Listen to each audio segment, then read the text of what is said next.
Olá, seja muito bem-vindo a mais um episódio do Sinduscast. O Sinduscast é o podcast do Sinduscom Paraná Oeste. Antes de mais nada, gostaria de pedir para que você se inscrevesse aqui no nosso canal do YouTube, para que você compartilhe esse vídeo, para que mais pessoas, mais profissionais possam acessar esse conteúdo. Esse podcast só é possível graças ao apoio dos nossos patrocinadores, ao Sistema FIEP, que é o nosso patrocinador master do Sinduscast, também a construtora JL, a SF Empreendimentos e a Pedralha Imóveis, que estão junto conosco. Hoje é um dia muito especial. Estou recebendo aqui, juntamente com o presidente Ricardo Parzianello. Olá, Vinícius. Tudo bem? Bom? Tudo beleza? Tudo beleza. Então, juntamente com o Ricardo Parzianello, nós estamos recebendo aqui com muito orgulho Nelsinho Padovani, nosso deputado. Que alegria! Seja muito bem-vindo ao Sinduscast. Olha, eu que quero agradecer vocês pelo convite, pela oportunidade, pela disponibilidade de estar na frente de dois jovens empreendedores também, que orgulham a nossa cidade, a nossa sociedade, o Sindicato da Construção, todos os construtores, os empreendedores, quem faz as vendas dos imóveis. Isso é muito legal, muito bonito. Nós sabemos que fazemos parte de uma nova Cascavel, de um novo Paraná, de um novo Brasil. Obrigado pelo convite. Espero, Vinícius e Ricardo, atender o anseio de vocês e poder falar agora. E antes disso, agradecer o Toninho Barater, que está comigo acompanhando. O Toninho, um amigo ex-vereador de Cascavel, ex-deputado estadual, que me acompanha aí nessa minha caminhada política, que com a experiência a gente vai longe, né? Então, obrigado ao Toninho. Nelsinho é pós-graduado em solos, na agricultura. Fertilidade de solos. Isso. Muito bom. Eu tenho duas irmãs agrônomas, se você me permitir, Vinícius. Claro, que se você quiser até comentar um pouco a tua trajetória até aqui, né? Então, vamos lá, eu tenho duas irmãs agrônomas, um cunhado agrônomo e um cunhado engenheiro civil. Eu sou formado em administração de empresas, tenho pós-graduação em fertilidade de solo, tenho minha esposa formada em administração. Eu tenho um curso que foi muito importante para a minha vida, que foi um curso de sucessão, que eu fiz pela ISVOR. Isso eu fiz quando eu tinha 25 anos, durou 2 anos, estou com 45. Então, há 20 anos atrás, eu fiz um curso de sucessão. A Dom Cabral faz, a FGV faz, e eu fiz pela ISVOR, que é um grupo de uma escola também. Isso para mim foi muito bom, porque herdeiro é uma coisa, sucessor é outra. E a palavra sucessão é derivada da palavra sucesso. Então, você pode ser herdeiro ou sucessor. Você escolhe o caminho. Então, ali é fertilidade de solo, né? Como somos revendedor de máquinas agrícolas e nossa região é extremamente agrícola, eu me especializei nessa atividade de agricultura de precisão, de cultivo, da correção do solo, da adubação do solo, da produção de sementes, da produção de ração, da produção de pintainhos, de frango, depois a industrialização, que é tão importante na nossa região, que abate 8 milhões de frango por dia, né? E hoje você é gestor e diretor do CEP, que é as Centrais Hidrelétricas Padovani. Exatamente. Energia. Eu tenho uma hidrelétrica, uma empresa com alguns projetos de energia, uma CGH, uma microcentral hidrelétrica, que se chama CEP, Centrais Elétricas Padovani, que está gerando, e tem mais 3 projetos. É um mercado interessante esse, né, de energia. Olha, eu acredito que água, energia e lixo. Água, energia e lixo são os grandes problemas e grandes mercados para o futuro, tá? Hoje, o maior milionário da China não vem da tecnologia, vem da reciclagem do lixo. Olha só, tem muita oportunidade. Eles compram lixo do Japão. O lixo do Japão ele é bem separado, tal, e ele compra para reciclar. Então, água, energia e lixo são mercados interessantes. Vinícius, no final do ano passado, a gente teve a oportunidade de estar lá visitando o Nelsinho Padovani em Brasília, no gabinete dele também, juntamente ele estava presidindo naquele momento, acho que a Comissão de Integração. A Comissão de Integração, e a gente ficou impressionado com a dinâmica que é lá a Câmara de Deputados, né? Conta para nós um pouquinho como que está sendo o seu trabalho lá junto em Brasília. Olha, Ricardo, eu fui vereador, sou filho e neto de agricultor, né? Eu sou uma pessoa simples, igual vocês, que andava de carrinho de rolimã e de bicicleta aqui em Cascavel, e nasci na rua Visconde de Guarapuava, com a Presidente Kennedy. Para baixo da minha casa era Serrarias, no ano que eu nasci. E somos pessoas simples. Meu pai saiu candidato a deputado federal em 1990, muito difícil a eleição, mas foi o primeiro suplente em 90, fez 24 mil votos. No ano que o Johnny Varisco se elegeu com 18 e o Dicile Prandi com 12, ele com quase somando os dois ficou de fora. Depois ele foi candidato de novo, mas ele ficou terceiro suplente com 28 mil votos, daí ficou fora da política, em 94. Daí eu saí candidato a vereador em 2008, e saí com a ajuda dos amigos, da minha família, meu pai, da minha mãe já era casado, com o apoio da minha esposa, Giovana, já tinha o meu filho Greco, que ele era bem pequenininho. Saí em 2008 candidato, me elegi, fui um dos mais votados de Cascavel, fiz 1.993 votos, e ali foi uma grande escola. A vereança é uma honra. Ser vereador numa cidade igual Cascavel te dá uma bagagem muito grande. Então, fui vereador só por um mandato. Na época, fui presidente da Comissão de Agricultura e Meio Ambiente e aprendi muito o que era uma LDO, um PPA, uma comissão, o que era fazer uma lei, o trato com outros pares, o trato com o secretário municipal, o trato com o prefeito, com o governador, com as secretarias, com as autarquias. Então, ter sido vereador foi muito importante para que hoje eu, como deputado federal, já chegasse sabendo como que o legislativo funciona, porque em tese o mesmo regimento do Congresso Nacional é o mesmo das Assembleias Legislativas, é o mesmo para as câmaras de vereadores. Ele é um organograma com presidente, com vice-presidente, com comissões, com leis que você tem que cumprir. E saber se comunicar entre eles é fundamental. É fundamental. A relação interpessoal, a relação humana, os interesses, não estou falando de interesses escusos, os interesses de você entender que o Sindicato da Construção tem uma finalidade, que ela representa um setor, pessoas, gente, sonhos, empresários, como a agricultura tem, que não é diferente no município, que você tem aqui o ramo hoteleiro, você tem aqui o ramo de bares e restaurantes, você tem aqui a indústria, você tem aqui os agricultores. Então, a mesma coisa que tem aqui em Cascavel não é diferente.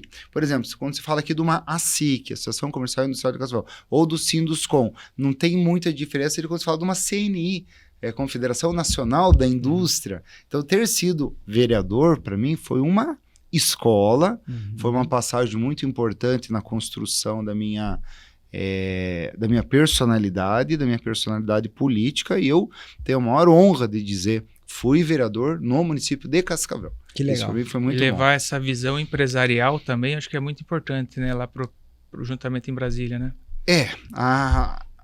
Lá você, sim, da mesma forma que na Câmara de Vereadores, né? Porque quando fui vereador, eu tinha ali empresários, advogados, médicos, líderes comunitários, pastores evangélicos, tal, todos os segmentos da sociedade. E em Brasília também é a mesma coisa.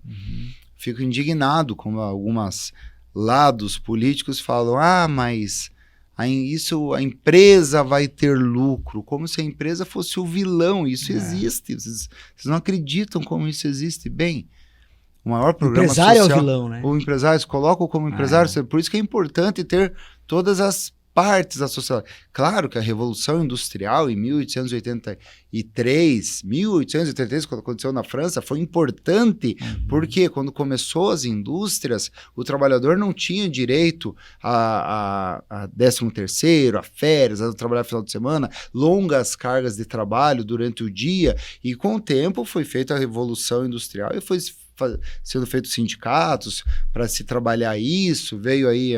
né, não só o marxismo, mas veio essa luta de classes, tal, mas chegou até ali. Hoje a gente não tem mais muito que dar mais direitos, pelo contrário, nós estamos precisando ter mais obrigações, mas é importante também saber o outro lado da moeda, que eles trabalharam muito, foram muito sacrificados, e chegou-se a essa evolução através de um processo de industrialização, e hoje nós estamos num outro processo, que é da tecnologia. Então, quer dizer, vai ter que ter pessoas antenadas com essa inteligência artificial, o que vai acontecer agora nesse novo parâmetro, né, de mundo, essa nova realidade. Então, você em Brasília, você está lá com também médicos, advogados, pastores, pessoas de extrema direita, extrema esquerda, sindicalistas, isso, que vê na sua ótica que a verdade é aquela. E você tem que saber entender o que a pessoa quer, onde ela quer chegar, por que ela sente aquela dor, e saber entender como que você transforma isso naquele sentido. Daqui para frente, beleza, para onde vamos?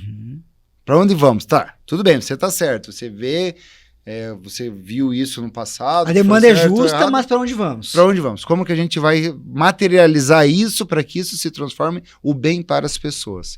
Então, é uma selva, né? Mas porque lá, você teve lá, Ricardo, você viu que lá você discute ao mesmo tempo Código de Processo Penal, Código de Processo Civil, Código de Processo Ambiental. Cada sala que você sai de lá está descobrindo um tema, está discutindo uma coisa de infraestrutura, de social, de idoso, disso, daquilo. Então você tem que estar muito bem preparado e com a cabeça muito aberta para conseguir não perder o time nas coisas que estão acontecendo. E tá motivado, né? Porque você tem que estar indo de um ponto para o outro ali acelerado, né?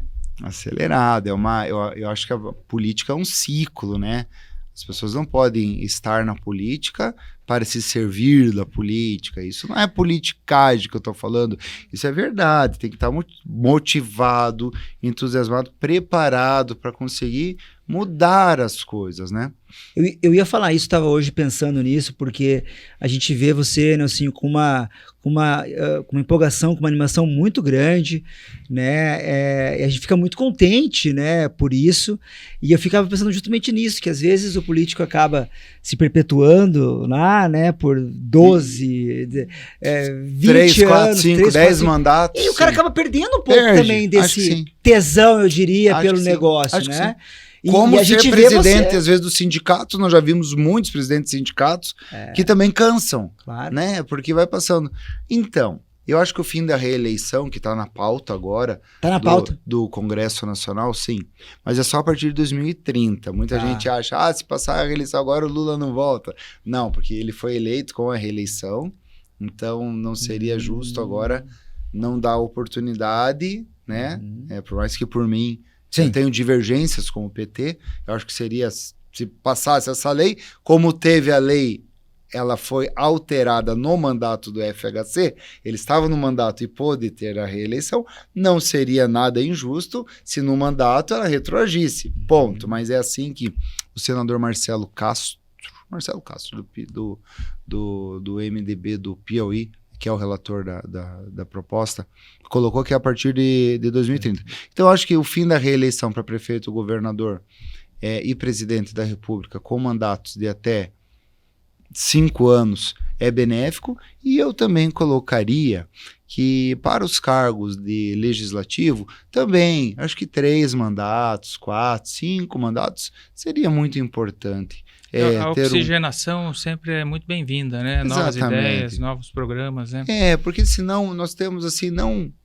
Eu até vinha conversando com o Toninho Barater, uma coisa que antigamente tinha muito do cabresto do voto, né? Tipo assim, há 20, 30 anos atrás, o pai, o que ele falava na casa, os filhos votavam. Se você convencesse o pai que era um bom projeto, tal, você tinha o voto da família inteira, da esposa, dos filhos.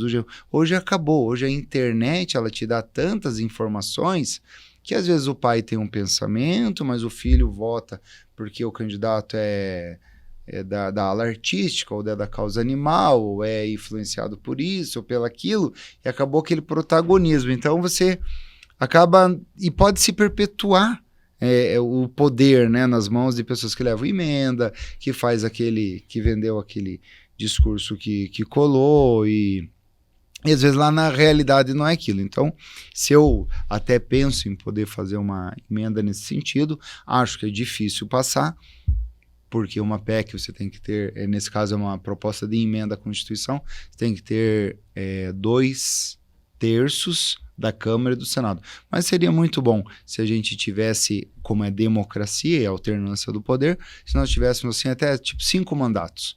Tá ótimo, 5 mandatos, 5 vezes 4, 20, dava bom, 20 anos, acho que tá muito legal. E depois muda, aí vem para prefeito, daí vai para vereador, daí vem para deputado estadual, né?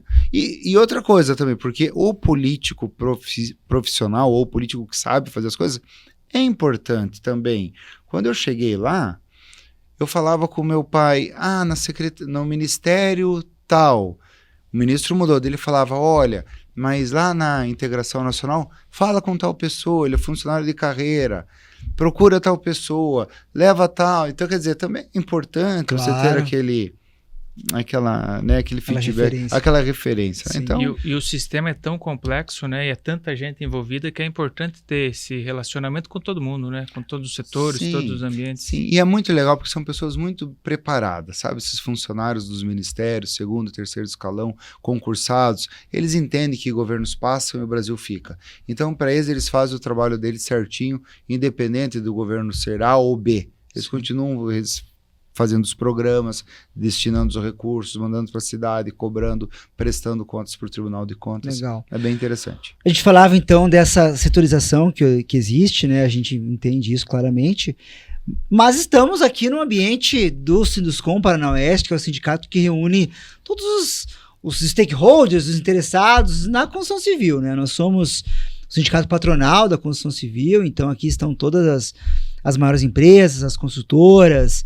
Hoje nós somos o 2º maior sindicato do Paraná. Dos 95 sindicatos do Paraná, patronais, nós somos o 2º maior. E aqui abrange quantas cidades? 50 municípios aqui da região oeste. Parabéns. Né? Então a gente tem um trabalho muito bacana de tornar referência, né? Pensou em construção civil, pensou em engenharia, o Sinduscom ele é a referência, né?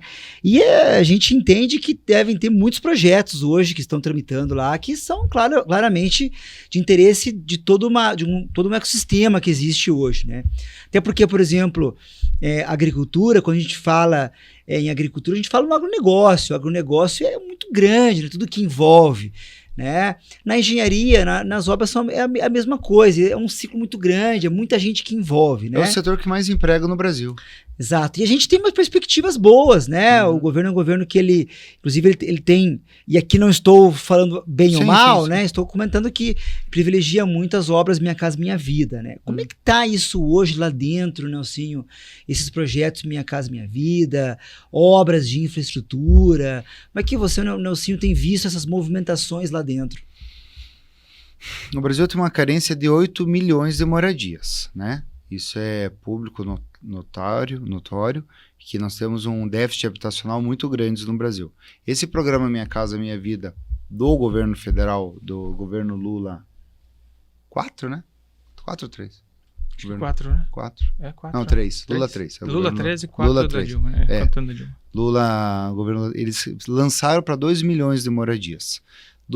Foram 10 bilhões de reais investidos no ano passado para a faixa 1 e 2. A faixa 3, bem dizer, acabou não acontecendo. A faixa 1 é de 0 a 3 salários mínimos e o faixa 2 de 3 a 10 salários mínimos. O faixa 1 é para financiamento, apartamentos até 140 mil reais, casas até 130 mil, a casa menor é 40 metros quadrados e o apartamento financiamento até 330 mil.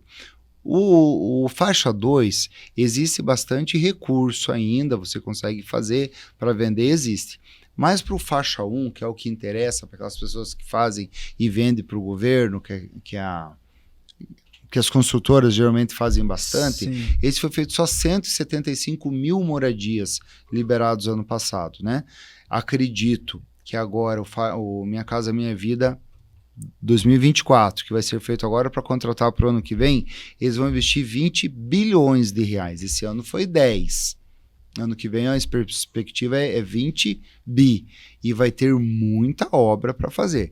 É o INPC, né, que é corrigido, então deve subir de 140 mil, vai ficar nos 146, 147 mil, e a construção civil vai avançar, eu tenho certeza. Que bacana, e não só a nossa perspectiva, até com os cenários de concessões que nós temos aí, né? Então, a perspectiva não só desse tipo de obra, mas obras rodoviárias, né? Nós temos perspectivas muito boas de obras ferroviárias, né? O PAC, né? Então, o PAC, que tem mais de 10 mil obras paradas, tudo virou PAC. Então, todas as obras que o governo federal tem, colocou no PAC, que é um pacote, um cesto que colocou ali dentro para elas fazer. Eu acho que destrava agora. Com certeza, muita coisa de obra de engenharia, né? Mas a gente tem, assim, uma dificuldade ainda grande, assim, Nelsinho, sabe? Porque nós temos uma lei de licitações que esse ano, 2024, 8666, sim. Alterou agora, né? Agora tem a lei nova, né? A partir de 2024, né? E ela trouxe uma mudança significativa, né, Ricardo? Quer comentar um pouco sobre isso aí? Teve alteração, né? Ela foi sendo postergada por um tempo e agora em 2024 realmente entrou em vigor, né? Então todas as licitações, seja de bens, materiais, obras, tem que seguir a nova lei, né? E especificamente para obras públicas, abriu-se a possibilidade, praticamente como obrigatório, do leilão, ou pregão eletrônico, ou lance aberto. Isso está criando um certo problema para o setor, né? Você tem empresas que acabam participando na emoção, acabam dando uns lances sucessivos e depois inexequíveis, e acontece de, às vezes, até no futuro ter mais de 10 mil obras paradas, que é a grande preocupação do setor, né? É a maior preocupação, porque quando o cara entra na emoção, porque o leilão é emoção, então é tipo uma prova, você quer vencer o negócio ali, né? Você até que tem uma margem lá que você está vendo, mas você vai puxando para você ganhar. Então, o risco que a gente vê com isso é obras no futuro serem paralisadas, né, em função de não ter um valor que realmente seja execuível aquele projeto, né? É o que eles fazem, colocam um preço baixo sabendo que vai ter aditivo nos contratos. Infelizmente, muitas obras do governo municipal, estadual, até principalmente os municipais, eles dão deserta, porque as pessoas já não querem mais pegar obras municipais, fazer reformas em colégio, pequenas obras, pegam as grandes, as pequenas já não querem mais pela burocracia que ela é. Mas o Brasil é um canteiro de obras, o Brasil tem tudo por fazer, o Brasil é um país jovem, tudo que tem de tecnologia no mundo, na Europa, na Ásia, tem a mesma tecnologia no Brasil. E nós temos a produção agrícola. Então, o Brasil ele tem tudo para crescer. Temos uma população pequena, 210 milhões de habitantes. E a gente tem no mundo aí países com mais de 1 bilhão de pessoas. E o Brasil, entre a 7ª, 8ª economia do mundo. Então, o Brasil tem muito para crescer. O problema do Brasil se chama uma dívida interna, né?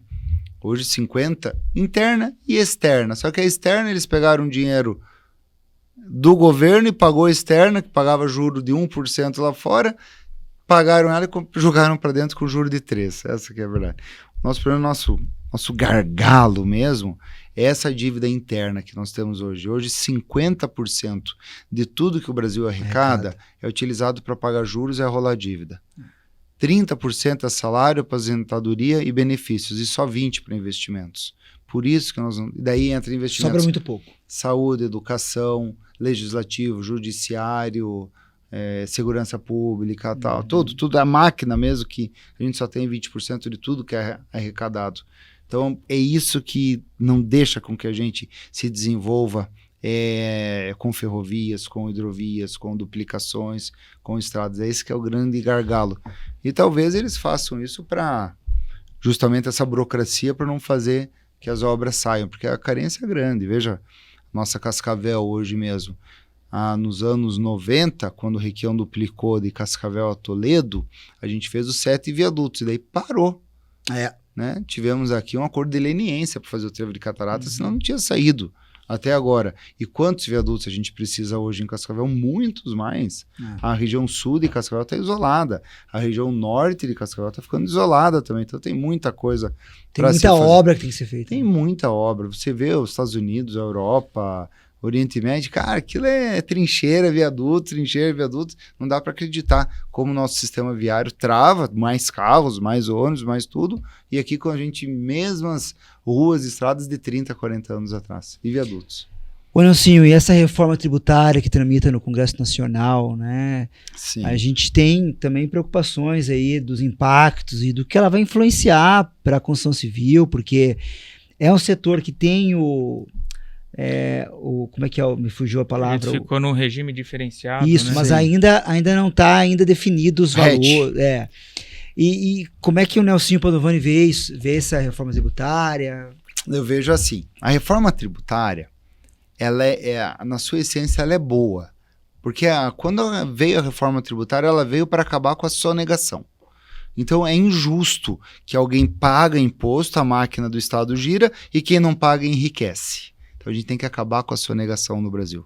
Só que da forma com que ela foi colocada, ela ficou injusta porque ela colocou impostos federais, estaduais e municipais. Então eu votei contra a reforma tributária em virtude de que ela colocou no mesmo balaio cidades empreendedoras, não vou falar progressistas, que hoje progressista é uma coisa de esquerda, mas cidades pujantes, cidades que tem o agro. Nós não podemos ser... Cascavel tem agricultura, então ela não vai... Olha só, por que o Paraná hoje é o segundo maior polo automobilístico do Brasil? Porque quando o Lerner era governador, ele pôde dar incentivos fiscais através de ICMS. Ele deu terreno e diminuiu o ICMS das empresas da Renault e da Volkswagen. Hoje tirou o ICMS, não vai mais existir, virou tudo um imposto só. Essa guerra fiscal não vai existir mais. Não vai existir mais. Que não é uma guerra fiscal, era uma Sim. competição. Então hoje não vai mais haver... competição fiscal. Então hoje, como que uma empresa vai para o Nordeste montar uma indústria lá? Não vai, porque o Estado não vai mais ter incentivo para dar, né? Sim. E aí São Paulo votou a favor, claro, por quê? Porque lá tem mão de obra qualificada, lá tem porto, lá tem o minério, tem infraestrutura, tem né? tudo lá, por isso que ele quis. Então, assim, agora começa deste ano até 2032 as alíquotas que vão ser votadas para cada caso. Eles querem desonerar a indústria, porque a indústria paga o serviço, paga o comércio, pagava a indústria. E a indústria brasileira, ela ficava muito penalizada em comparação com a Ásia, né? Nós temos muito imposto sobre a energia, nós temos muito imposto sobre o transporte, e tudo caía na indústria. Então agora eles querem desonerar a indústria e jogar para o consumo. Então o consumidor final é quem vai pagar esse imposto. E isso vai haver uma acomodação. Hoje uma diária de hotel, vamos dizer, você paga R$200, vai pagar 215, mas isso vai equalizar, acho que com o tempo vai equalizar. A construção civil da mesma forma vai equalizar. O que nós temos agora que cuidar é a causa mortes, que pode vir de 4% ITCMD, e entra muito aí na questão da construção, porque daí as pessoas não vão construir, às vezes pode restringir. Exato. Como o imposto das grandes Essa é a grande preocupação, né? que daí de 4% vai para 8% e pode ir para 30%. Ele diz o imposto das grandes fortunas. Isso é uma piada, é bonito para quem diz taxar o imposto das grandes fortunas, tá tudo bem. Só que daí a pessoa que vai montar uma indústria e vai ganhar dinheiro, ele não vai montar no Brasil, vai montar no Uruguai, porque lá não tem. E aí quando você monta uma indústria em outro local, ele compra o mercado, o ferro, a ferramenta, o tijolo, a construção, tal, e gera lucro, e esse lucro, em vez de ser taxado lá, que lá é 2%, aqui vai ser 30%.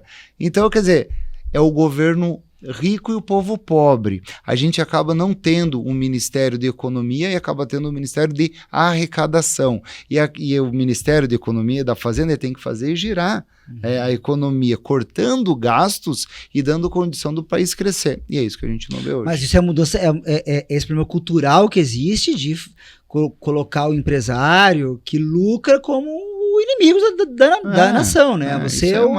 Isso aí é aquilo que nós falamos no começo, esse leninismo, esse marxismo, essa luta de classes da Revolução Francesa, Revolução Industrial Francesa, que colocou que as indústrias ganhavam muito, que o comércio ganhava muito e que o trabalhador ganhava pouco. Beleza, houve-se toda a luta para até equilibrar a um ponto de que o lucro fosse dividido com os trabalhadores, que é perfeito. Só que agora as empresas já estão sobretaxadas, taxada de impostos, a margem de lucro hoje ninguém trabalha mais com 5, 6, 10% de margem bruta, então todo mundo no limite e continuou esse pedido dessa luta de classes ainda aqui, só espanta o empreendedor.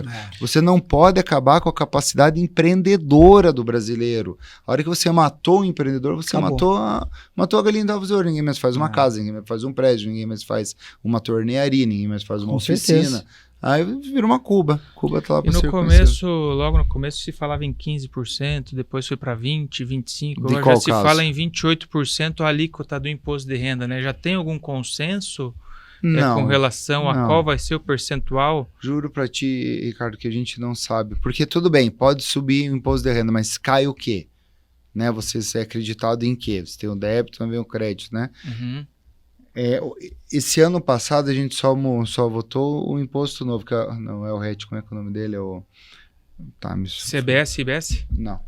Mas tudo bem, daqui a pouco eu me lembro. Então o Brasil criou o IVA, o Imposto de Valor Agregado, que é esse imposto que unificou essas três impostos federais, estaduais e municipais. Ô Nelsinho, aqui em Cascavel nós temos o CODESC, né, que ele é um conselho que ele traça, né, Cascavel, que ele planeja Cascavel para daqui a 30 anos. Né, o primeiro presidente, o Edson Vasconcelos, atualmente, né, nosso presidente da FIEP, né, um grande vanguardista, né, ele sempre pensa assim, que a gente tem que pensar em Cascavel para 30 anos. Pensando em Brasil, pensando em Nelsinho Padovani, como é que você imagina, como é que o Nelsinho vê o Brasil? Porque, por exemplo, Cascavel a gente tem muitas obras que precisam sair, igual tu comentaste agora, né? Pensar Cascavel daqui a 30 anos, 500 mil de habitantes, como é que vai estar, o que a gente precisa. E o Brasil, Nelsinho? O que o Nelsinho visualiza de Brasil daqui a 30 anos, que a gente precisa tomar de ações imediatas, que a gente tem que começar a pensar? Ai, que pergunta. Essa coloquei na... A primeira coisa que eu penso é um país sem guerra, tá? Um país sem guerras, um país que a gente não traga essas animosidades que tem no mundo, que o Brasil, a sua cultura, ela não é uma cultura de guerra. A nossa revolução, quando gritaram independência ou morte, não deu guerra nenhuma. Acho que foi um dos países do mundo que teve uma revolução sem ter tido uma guerra, sem sangue. Então a nossa cultura brasileira é sem guerra. E depois de nós estarmos sem guerras, acho que é ser o celeiro do mundo mesmo, e sendo um celeiro de produção de proteína animal, de proteína vegetal, exportarmos para o mundo, termos aqui infraestrutura. Eu tenho certeza que se nós criarmos um canal, uma ferrovia bioceânica, levando o Oceano Pacífico ao Oceano Atlântico, através da Ferroeste. Então a Ferroeste vem de Paranaguá, Guarapuava, Cascavel, Foz do Iguaçu, nós entrarmos no Paraguai, irmos à Argentina, ao Chile, chegar no Porto de Antofagasta, a gente criar um canal bioceânico, uma ferrovia, como tem o canal do Panamá, o Brasil vai estourar. Olha aí. Vai estourar. Porque hoje você sai aqui de Paranaguá, Itajaí, os Santos, e até você dar a volta até o porto, até o canal do Panamá, que é navios de grande calado. E por baixo você não consegue navegar. Custo? Diminui 30%. Aí você ia trazer da Europa todos os fertilizantes. Se torna muito mais competitivo, né? Total. Acabou o problema de logística do Brasil, Vinícius. Acabou. Você pode parar de fazer estrada de ferro, não. Pode ser até o sistema rodoviário mesmo, trazendo por pequena Chapecó, vem de Chapecó até aqui vem da Ferroeste, manda para lá, vem do Mato Grosso até Campo Grande, aqui manda para lá, o Brasil estoura. Não tenho dúvida, porque nós temos um clima tropical, temos chuva, um país, povo trabalhador. A média de vida do agricultor brasileiro hoje, o nosso agricultor, é de 45 anos. Na Europa está em 65. Então nós temos tudo. Nós temos clima, solo e gente. Bacana. Entendeu? Então a gente só precisa equalizar um pouco da infraestrutura. Né? É muito fácil. Começa por aí, Nesses né? 30 anos começa aí. Eu não bacana. tenho... E salvo o Paraguai também, porque o Paraguai não tem acesso ao mar. Entendeu? Aí o Paraguai vai ter tanto Atlântico para mandar para a Europa e Pacífico para mandar para a Ásia. Então, assim, falando de infraestrutura, né? o que eu acho, que a guerra tem aonde? Onde tem fome. Onde tem fome tem guerra. Você vê a África, onde tem fome tem guerra. Então, se a gente conseguir equalizar isso, nós conseguimos produzir... Comida é o que não falta aqui, né? Comida é o que no não nosso falta. Brasil. Então, você sabe que eu fiz um projeto de lei, Ricardo, que eu vou te falar agora em primeira mão, protocolei esse ano. Qual que é o nosso grande problema nas nossas cooperativas hoje da rotatividade de funcionários, até na construção civil? A rotatividade de funcionários. Um dos problemas. Quando eu fui vereador, eu fiz o restaurante popular. Toledo já tinha 7, Cascavel não tinha nenhum, Foz do Iguaçu não tem nenhum até hoje. Foz não tem nenhum restaurante popular até hoje. E essa é a verdadeira forma de você garantir a segurança alimentar. Garantir a segurança alimentar. Existem 60 milhões de pessoas no Brasil hoje que estão na faixa de segurança alimentar, que quer dizer, não sabe se uma vez no mês vai ter comida. Então, uma vez no mês ela não sabe se vai comer. Nós temos 60 milhões de brasileiros. E nós temos 60 milhões de brasileiros abaixo da linha da pobreza, que são pessoas que vivem com 300, 400 reais por mês. Abaixo da linha da pobreza, 30 milhões. E na faixa da insegurança alimentar, não dizer da insegurança alimentar, que é que você não sabe se vai comer um dia por mês ou mais de um dia por mês. Às vezes não come 3, não come 4, não come 5. Acorda amanhã, não sabe se vai comer. Tem 60 milhões. Tudo bem. Então, quando eu fiz o restaurante popular, eu percebi que Cascavel precisava defender aquela pessoa que está na linha da pobreza ou da segurança alimentar. E nós já servimos no restaurante popular de Cascavel 2 milhões de pratos de comida. Que legal. 2 milhões de pratos de comida ao custo de R$4. 2 milhões. Então aí vem as cozinhas comunitárias, aí vem o Bolsa Família, aí vem o apoio às secretarias de ação social, secretarias de defesa civil e entidades nas igrejas católicas, igrejas evangélicas e espíritas, tal apoio para os Rotaries e por diante, tudo bem. Mas eu fiz um projeto hoje que eu protocolei que diz o seguinte: por que a pessoa quer ficar na informalidade muitas vezes, não quer a carteira assinada? Porque ele garante os R$300 dele do Bolsa Família, e ele fica na informalidade, porque o Bolsa Família diz que se ele tiver a carteira assinada, ele perde o Bolsa Família. É o nosso problema. Ponto. É o nosso problema. Eu fiz o projeto de lei hoje que toda pessoa que ganhar até 2 salários mínimo e meio, que é R$3.000, tem direito ao Bolsa Família. Também. Para ele poder dar um tênis pro filho dele, poder ajudar a mãe dele, pagar um remédio, pagar um respirador, ajudar a avózinha, o vozinho, o filho, o tio, e a gente fazer uma distribuição de renda, porque é um país rico com um povo miserável. É isso que não dá para acontecer.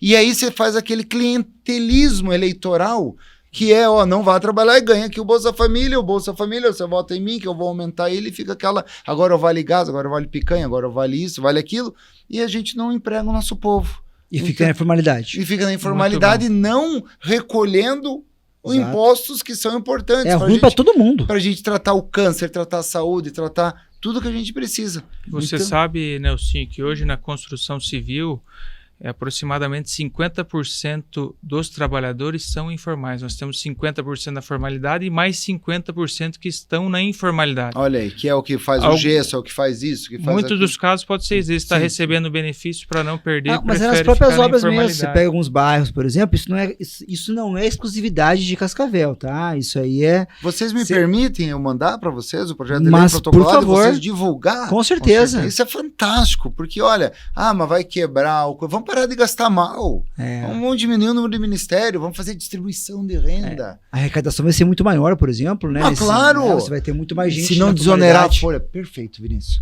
Hoje a desoneração da folha a gente recolhia até 20, agora com a desoneração dá 3.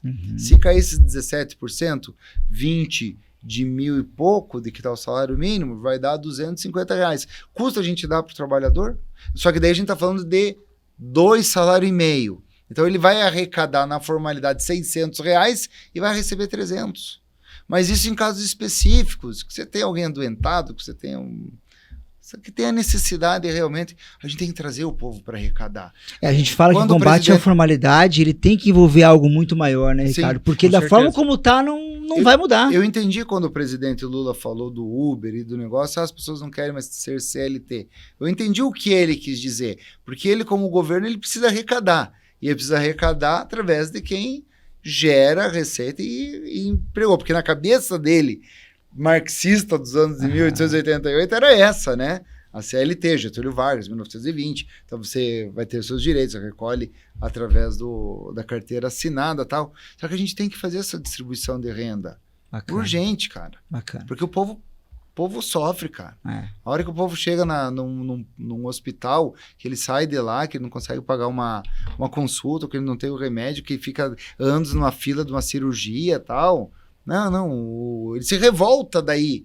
Aí eles caem no conto dos discursos fáceis de que uns ganham demais e eles não ganham nada, porque eles vivem na pobreza. Então a gente tem que dividir isso. Dividir com o que dá. Nós somos uma região que abate 8,5 milhões de frango dia. Nós precisamos ter muita mão de obra. Não é pouca. E a gente tem que privilegiar esse povo, dividir essa riqueza para que esse trabalhador que vem de Diamante do Sul, que vem de Campo Bonito, que vem de Guaraniaçu, é lá que ele queira sentir prazer de estar trabalhando. Sabe? Porque você sabe o que é o cara? Sai às 5 da manhã de Diamante do Sul para entrar aqui às 8. Chega lá, come frango, almoça frango, vai embora, sai às 6. Chega na casa dele às 8 da noite. No outro dia sai às 5 da manhã. Ele não aguenta. Ele não aguenta. Outra coisa que é importante é a gente diminuir a carga horária do trabalhador, principalmente das cooperativas, tá? Isso é importante. E os Estados Unidos você ganha por hora. Você trabalha 1 hora, você ganha por 1 hora, você trabalha 6, ganha 6. Aqui tem flexibilidade. Né? Aqui a nova reforma trabalhista, que até meu pai era deputado quando votou, ela tem a flexibilização, mas ela não está em prática. Mas isso é importante, até para vocês que são construtores. Pensem nisso que eu estou falando. Legal. Vocês vão ter menos rotatividade se vocês fizerem as empreitas ou diminuir o número, porque às vezes o cara está nessa obra, mas ele pega a outra, alguma coisa tem que acontecer, porque ele não fica, principalmente na questão do frango e do suíno, no abate. Ele tem que trabalhar menos e ter mais qualidade de vida, porque senão ele briga com a mulher dele, briga com os filhos, chega, bebe e bate, é um problema social. E agora, se ele tiver a carteira assinada, ganhando por hora, e ainda o governo apoiar ele através de uma saúde de qualidade, que ele sabe que a hora que ele levar o filho dele num posto de saúde vai ser atendido, a hora que ele levar a mãe dele, que às vezes está doente, está com Alzheimer, está com problema de pulmão, está com o fêmur quebrado, tal, vai ser bem atendido, as coisas vão dar certo. Que legal. Ô, Nelsinho, a gente ficaria horas aqui conversando, né? Mas a gente tem um tempo até limitado para que não fique muito extenso. Claro. Desculpa eu que não, falei imagina, tanto. A gente ficaria realmente muito Nem tempo. falei do Minha Casa Minha Vida, que eu fiz o RET de 3% para 1%, que eu fiz o projeto de 3% de impostos para 1%, porque se ganha 140, se ganha não. Se o valor financiado é até 140 mil, 6%... vai dar 7 mil, você tinha que pagar 7 mil de imposto. Com o meu projeto agora é 1.400, 1% no faixa 1. Aprovado, emenda minha. Outra, que quem contrai... E apoiado pela CEBIC, né? Perfeito. Pelo Sinduscom de São Paulo, Sindicato de Construção Civil de São Paulo. Lá não é Sinduscom, como é o nome? Sindicato de Construção Civil. É o maior sindicato do Brasil de construção civil. Tá. E hoje o contrato do Minha Casa Minha Vida, o trabalhador pode assinar digitalmente, que antes não tinha. Era um problema isso. Parece que não, mas é um problema, porque o cara tinha que trabalhar, tinha que bater cartão, não podia ir no banco assinar.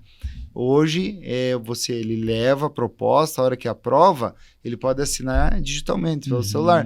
Mudança simples, mas que impactam que impacta. Os benefícios. Outra coisa que eu fiz... Quer dizer, são tantas coisas que a gente faz aí pro setor que, graças a Deus, estamos orgulhosos de tê-lo, né, aqui neste mandato, né, que trazendo bom, tantas notícias boas, né, a gente fica animado, que a gente possa levar isso também para os nossos associados. Nelsinho, para encerrar, né, a gente gostaria de uma palavra de fé e esperança do Nelsinho Padovani. Vai dar tudo certo, porque vocês estão à frente das coisas, vocês são trabalhadores, vocês são empreendedores. Só o trabalho, né? Só. Meu pai falava, o trabalho suplanta a inteligência, o trabalho suplanta a inteligência, o trabalho suplanta... Eu não me esqueço que meu pai falava isso quando eu era criança, o trabalho suplanta a inteligência. E é com o trabalho que a gente vai. Que bom que vocês... Eu que agradeço vocês, Vinícius e Ricardo, que estão à frente desse importante sindicato patronal, gerando riqueza, gerando oportunidades com seriedade, que eu sei que é o trabalho de vocês, com dinamismo, empolgando outros jovens também a seguir o mesmo caminho. E eu estou em Brasília nesse ciclo de 4 anos, tomara se eu sair candidato, que se eu sair que eu me reelejo deputado federal, que para mim é uma grande honra, confesso para vocês que é uma grande honra. Eu já como ser humano já estou realizado, né, como pessoa, por ter sido deputado federal de um país tão maravilhoso como é o Brasil, um país democrático, um país republicano, que você não foi indicado, você foi eleito. Isso é muito legal. É muito bonito. Tá bom? Muito obrigado, Nelsinho. Obrigado, Ricardo. Obrigado, Nelsinho. Obrigado a todos vocês que assistiram mais um episódio aqui do Sinduscast, o podcast do Sinduscom Paraná Oeste. E só agradecer novamente os nossos patrocinadores, a FIEP, a Empreendimentos SF, Chimansky Fávero, a Construtora JL e a Pedralha Imóveis. Peço para que você se inscreva aqui no canal do YouTube do Sinduscom Paraná Oeste, para que possa sempre ver os nossos episódios. Também curta esse vídeo, compartilhe com os seus amigos, para que mais e mais pessoas possam acessar esse conteúdo que a gente teve aqui hoje. Muito obrigado e até a próxima.